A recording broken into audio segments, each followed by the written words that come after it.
Sesaat lagi Anda akan mendengarkan program Renungan Sahabat Seperjalanan bersama Pendeta Wendy Pratama. Selamat mendengarkan.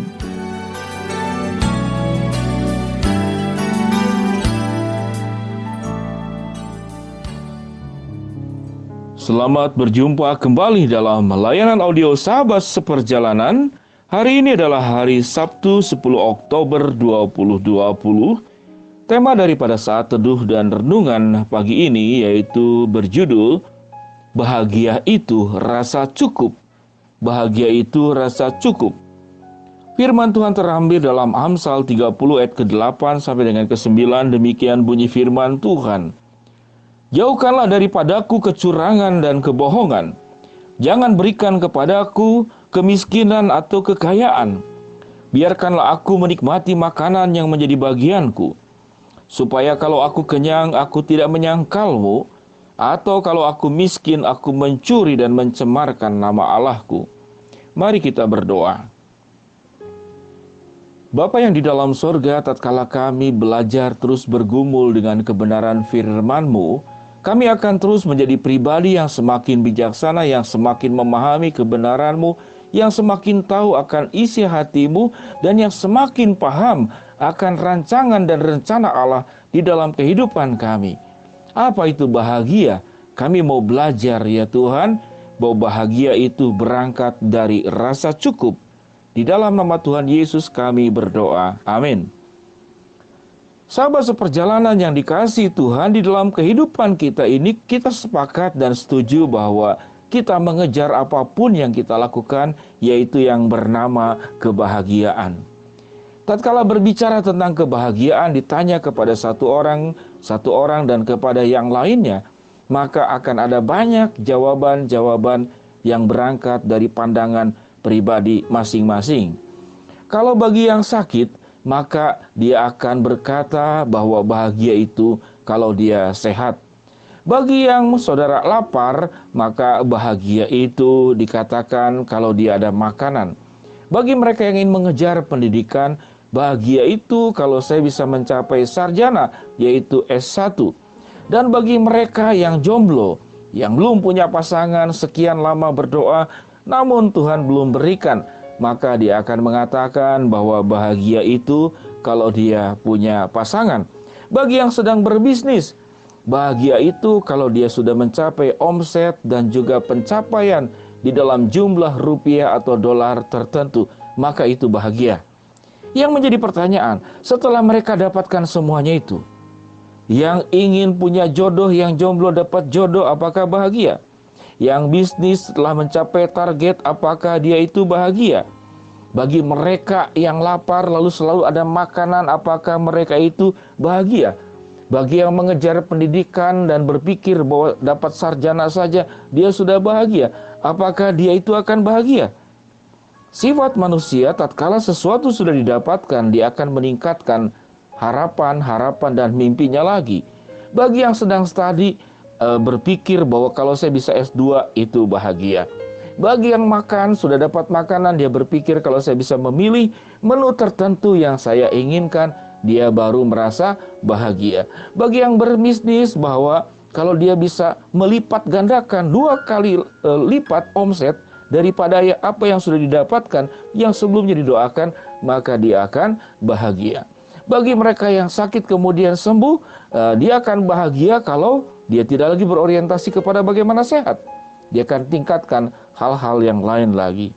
Lalu berarti tatkala dia meningkatkan harapannya, dan kalau harapan itu tercapai baru bahagia, maka berarti apa yang menjadi bahagia pada saat sekarang yang sudah didapatkan, yang sebelumnya itu didoakan, maka sudah tidak lagi menjadi bahagia.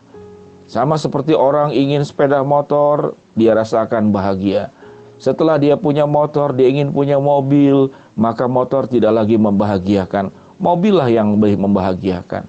Tatkala punya mobil, dia sudah dapatkan mobil, dia ingin meningkatkan, ada mobil dengan merek-merek tertentu, maka mobil yang dipunyai, yang sebelumnya diharapkan, itu tidak membuat itu bahagia. Sehingga bahagia itu pada dasarnya adalah rasa cukup. Pada saat Anda, sahabat seperjalanan, engkau merasa cukup dengan apa yang engkau punya, engkau akan bahagia. Sehingga pada dasarnya bahagia itu tidak jauh. Bahagia itu tidak sulit digapai. Bahagia itu tidak sulit untuk diraih. Karena bahagia itu ada dari sikap hatimu. Firman Tuhan di dalam Amsal pasal 30 ayat ke-8 dan ke-9. Bagi saya ini adalah firman yang luar biasa. Doanya itu luar biasa. Ya Tuhan, jangan berikan aku kemiskinan. Semua orang akan sepakat dengan doa ini. Tetapi yang menarik, Amsal Salomo ini berdoa, ya Tuhan jangan berikan aku kekayaan. Semua orang akan menghindari doa ini. Ini doa orang yang bodoh. Masa berdoa agar jangan berikan kekayaan? Namun disinilah letak daripada sebuah rahasia hidup yang mengalami sebuah kebahagiaan. Kebahagiaan di dalam Amsal 30 ayat ke-8 dan 9, dia sangat paham akan proporsi dirinya. Dia akan sangat paham tentang ukuran berkat-berkat Tuhan yang memang pas untuk pribadi masing-masing. Sehingga doanya daripada Amsal Salomo ini dikatakan, supaya kalau aku kenyang, aku tidak menyangkalmu. Atau kalau aku miskin, aku tidak mencuri dan mencemarkan nama Allahku. Sahabat seperjalanan, rasa cukup adalah sebuah sikap mental, sebuah sikap spiritual yang tidak dipahami oleh setiap orang percaya. Sekalipun dia sudah menjadi orang percaya puluhan tahun, tidak serta-merta bahwa kehidupan imannya itu kehidupan yang dewasa. Lamanya menjadi orang percaya tidak serta-merta menjadi orang-orang yang mengerti akan kebenaran firman Allah. Dia tidak paham itu. Paham itu adalah tatkala dia bergumul dengan firman Tuhan dan memahami bahwa bahagia itu berangkat daripada rasa cukup. Sahabat seperjalanan, mari kita meneliti apa yang ada di dalam kehidupan kita masing-masing. Apakah engkau tidak bahagia dengan orang tuamu? Orang tuamu yang penuh dengan kekurangan? Ingatlah bahwa ada anak-anak lain yang mengalami yatim piatu, bahkan yatim dan piatu. Terlahir pun dia tidak tahu siapa orang tuanya. Apakah engkau tidak bahagia? Karena engkau hanya mendapatkan makanan yang cukup setiap hari, dan engkau tidak punya tabungan untuk hal yang lain. Maka ingatlah ada orang-orang yang makan itu sehari cuma sekali. Apakah engkau tidak bahagia dengan kondisi usahamu, pekerjaanmu saat ini, pekerjaannya hanya itu-itu saja dan tidak mengalami peningkatan? Maka sahabat seperjalanan, ingatlah, ada orang yang sudah 2 tahun tidak mendapatkan pekerjaan, pengangguran. Dia berjuang agar bisa dapat bekerja. Sahabat seperjalanan, bahagia itu berangkat daripada rasa cukup. Tatkala engkau belajar rasa cukup, maka engkau bisa berdoa seperti Amsal Salomo ini. Ya Tuhan, jauhkanlah daripadaku kecurangan dan kebohongan. Jangan berikan kepadaku kemiskinan atau kekayaan. Biarkanlah aku menikmati makanan yang menjadi bagianku, supaya kalau aku kenyang, aku tidak menyangkalmu.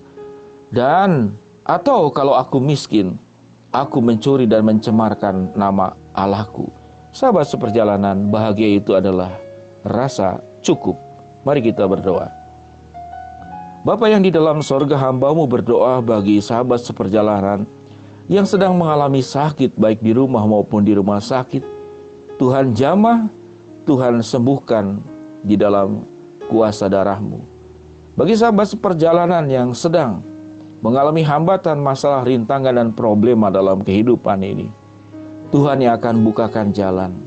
Bagi sahabat seperjalanan yang sedang berharap, memohon, dan meminta sesuatu kepada Engkau, Tuhan akan kabulkan dengan cara sesuai dengan waktu dan sesuai dengan kehendak-Mu. Hamba-Mu berdoa ya Tuhan buat para sahabat seperjalanan yang kehidupannya penuh dengan sungut-sungut dan tidak pernah merasa puas. Sebuah pertanyaan, apakah benar Tuhan tidak memberikan kepada kami apa yang kami minta? Namun seringkali ketidakpuasan kami sesungguhnya karena kami tidak pernah merasa cukup. Seberapapun yang kami minta, Tuhan berikan. Kalau tidak berangkat daripada rasa cukup, kita tidak pernah mengalami kebahagiaan. Berkati kami semua Tuhan, di dalam nama Tuhan Yesus kami berdoa. Amin.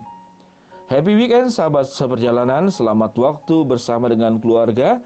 Saya doakan Anda tetap sehat, apa yang dikerjakan lancar dan berhasil, dan percayalah bahwa bahagia itu tidak jauh, bahagia itu tidak sulit, karena bahagia itu berangkat daripada rasa cukup. Shalom, Tuhan berkati.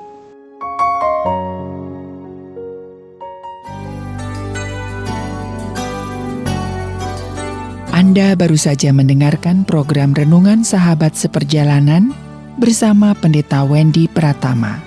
Terima kasih atas perhatian Anda. Tuhan Yesus memberkati.